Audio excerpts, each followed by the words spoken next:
Pada video kali ini, kita akan ngomongin tentang buyer persona. Dengan buyer persona, seluruh strategi marketing teman-teman bisa menjadi lebih efektif serta lebih efisien. Dan tentu aja, kedepannya dapat melejitkan bisnis teman-teman semua.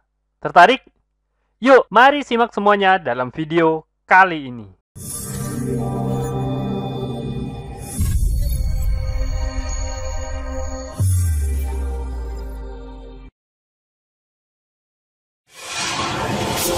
Assalamualaikum warahmatullahi wabarakatuh. Ketemu lagi bersama saya, Kanada Kurniawan, dan masih di channel kita, Pro Jasa Web. Pada kesempatan kali ini, kita akan ngomongin tentang buyer persona dan bagaimana buyer persona dapat meningkatkan strategi bisnis teman-teman menjadi lebih efektif dan lebih efisien. Tertarik? Yuk, mari langsung masuk ke pembahasannya. Tentu aja pertama-tama yang kita bahas itu adalah pengertian buyer persona. Apa sih sebenarnya yang dimaksud dengan buyer persona ini? Ternyata buyer persona ini adalah representasi semi fiksi dari pelanggan ideal teman-teman. Tentu aja representasi ini berdasarkan riset pasar serta data nyata tentang pelanggan yang sudah teman-teman miliki. Jadi bisa bermacam-macam ya. Bisa aja buyer personanya itu laki-laki. Kemudian yang senang berpetualang, yang umurnya di atas 20 tahun dan lain sebagainya. Atau bisa aja buyer persona teman-teman itu cewek, ibu-ibu muda yang baru punya anak. Nah, bisa jadi seperti itu ya. Ada banyak sekali jenisnya buyer persona dan ada banyak variasinya. Pengertian tadi itu saya dapatkan dari website HubSpot ya. Jadi teman-teman kalau mau baca lebih jauh mengenai definisi buyer persona itu bisa teman-teman dapatkan dalam websitenya HubSpot. Nah, jadi bukan pengertian saya sendiri ya, bukan saya yang bikin pengertiannya, tapi saya ambil dari HubSpot. Oke, lanjut ya. Sekarang kita bahas mengenai manfaatnya.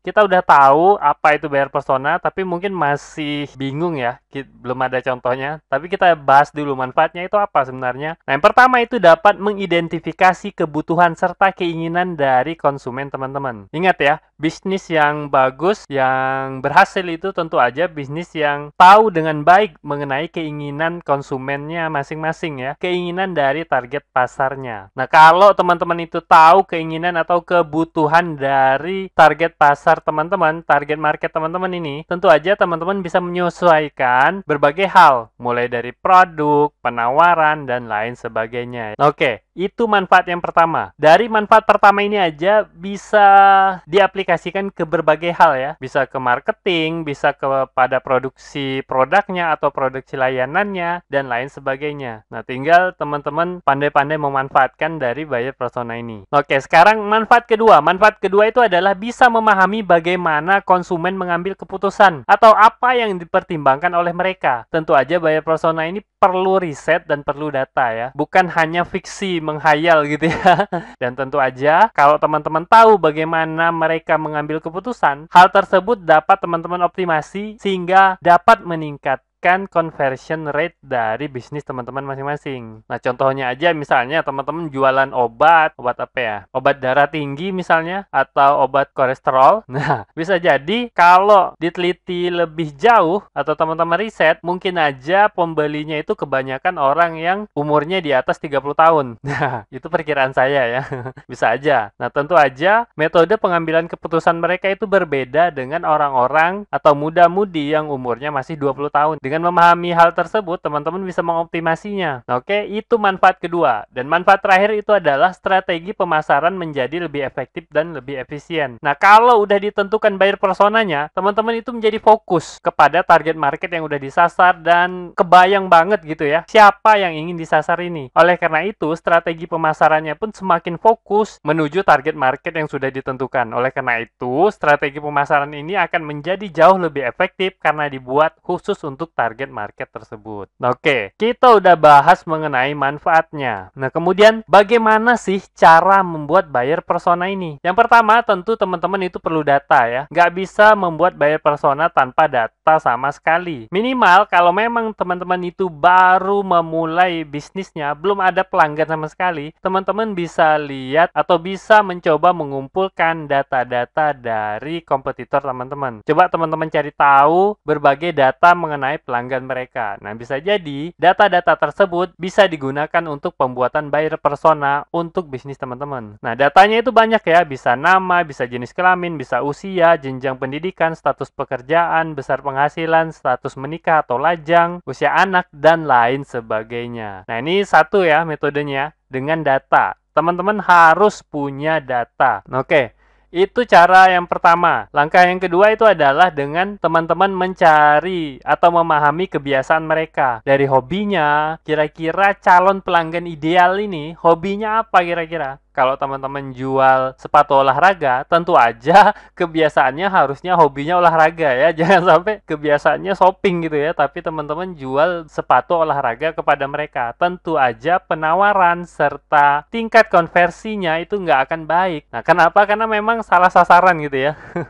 Kemudian makanan dan minuman favorit, misalnya teman-teman kok bisa diketahui gitu ya. Kemudian hal-hal yang disukai, akun sosial media yang dimiliki, atau di mana mereka berkumpul, apakah di Facebook, apakah di WhatsApp, ataukah di TikTok, atau di media-media lain. Kemudian jenis forum online yang mereka ikuti. Ada orang-orang yang ngumpulnya itu di grup Facebook, tapi ada juga orang-orang yang nggak mau ngumpul di grup Facebook, tapi ngumpulnya di grup Telegram. Nah, ada juga jenis orang-orang yang ngumpulnya itu di YouTube gitu ya, komunitas YouTube. Nah, masih banyak lagi jenis-jenisnya. Oleh karena itu teman-teman harus ketahui kebiasaan ini, kebiasaan dari calon pelanggan ideal milik teman-teman. Oke, selanjutnya itu adalah kebiasaan konsumsi. Bagaimana cara mereka mengkonsumsi atau melakukan pembelian untuk mengkonsumsi sesuatu gitu ya. Mulai dari kebiasaan dari belanja mereka, bisa jadi ada yang kebiasaannya itu di awal bulan. Ada juga kelompok market yang belanjanya itu di tengah bulan, atau kelompok yang lain itu bisa jadi belanjanya itu di akhir bulan. Nah, oleh karena itu, karena berbagai macam, jadi teman-teman harus menentukan buyer persona teman-teman. Nah, kemudian cara berkomunikasinya, apakah target market teman-teman ini berkomunikasi melalui telepon, atau mereka berkomunikasi lewat email?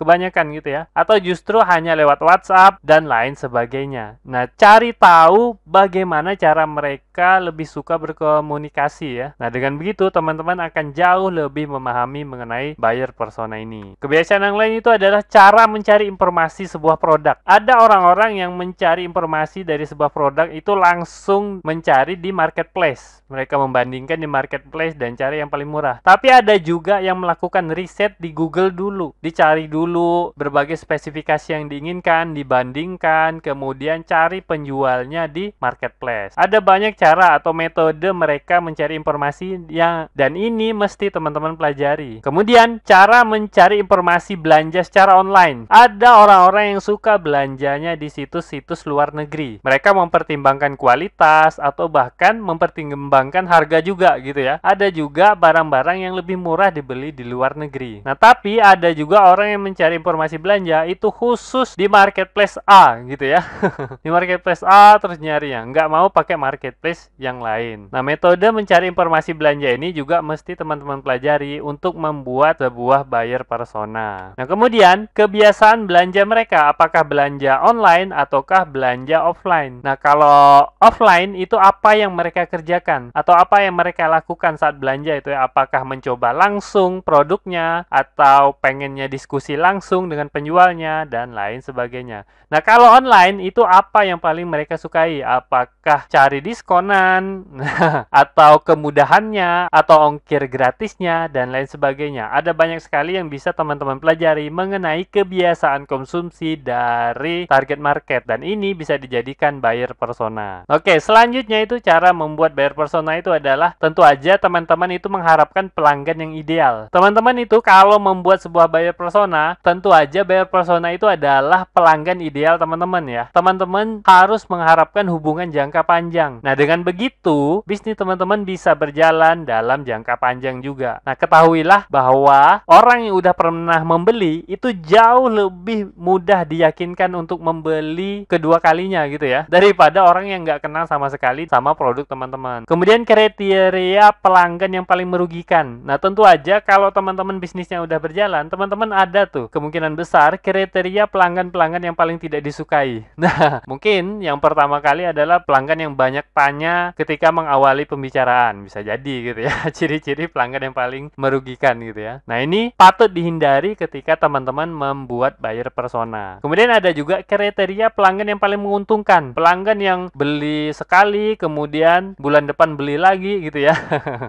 Bisa jadi seperti itu. Nah, teman-teman pasti kalau udah berjalan bisnisnya pasti punya kriteria pelanggan yang paling menguntungkan ini. Nah, teman-teman tahu kriterianya apa tapi belum pernah teman-teman tuliskan. Nah, ini yang harus teman-teman tuliskan sehingga membuat sebuah buyer persona. Bisa jadi kalau bisnis teman-teman itu udah cukup besar, ada banyak sekali orang yang berpengalaman dalam kriteria ini. Jadi teman-teman harus kumpulin orang-orang tersebut, kemudian merumuskan apa kira-kira kriteria dari mereka itu. Selanjutnya itu adalah tentu aja database pelanggan. Akan sangat sulit membuat buyer persona kalau teman-teman belum punya database pelanggan. Nah, paling enggak kalau enggak punya database pelanggan, maka teman-teman harus melakukan riset market langsung. Datanya harus data real, tentu aja. Jangan membuat buyer persona tanpa data ya. Teman-teman itu bikin buyer persona tanpa data, itu malah bisa menjerumuskan bisnis teman-teman itu ya. Karena kalau dibuat tanpa data, maka buyer personanya itu betul-betul fiksi. Nah, harusnya kan buyer persona itu adalah semi fiksi ya, karena melibatkan data gitu ya. Nah, kemudian tentu aja dengan melibatkan database pelanggan, buyer persona yang teman-teman buat itu akan mendatangkan efektivitas dan efisiensi dalam bisnis teman-teman. Oke, itu ya beberapa cara untuk membuat buyer persona. Selanjutnya itu adalah contoh dari buyer persona. Nah, ini contohnya. Ini mohon maaf ya dalam bahasa Inggris karena saya juga ngambilnya itu dari situs berbahasa Inggris. Nah, ini contohnya namanya Rachel. Jadi Rachel ini bukan nama sebenarnya ya. Ini kita membuat buyer persona, kita kasih nama aja gitu ya. Kira-kira namanya Rachel misalnya seperti itu. Nah, kemudian mulai dari lifestyle-nya, kemudian personal background-nya, kemudian pain point. Nah, pain point ini penting banget. Kemudian business background, kemudian where do they go for information? Kemana mereka pergi untuk mendapatkan informasi? Bisa jadi di YouTube, atau ada juga golongan orang-orang yang ngumpulnya itu di LinkedIn, atau ada juga di Pinterest, atau bahkan di TikTok gitu ya. Nah, ini yang harus teman-teman pelajari. Ini contoh sebuah buyer persona ya. Ini kalau nggak salah ini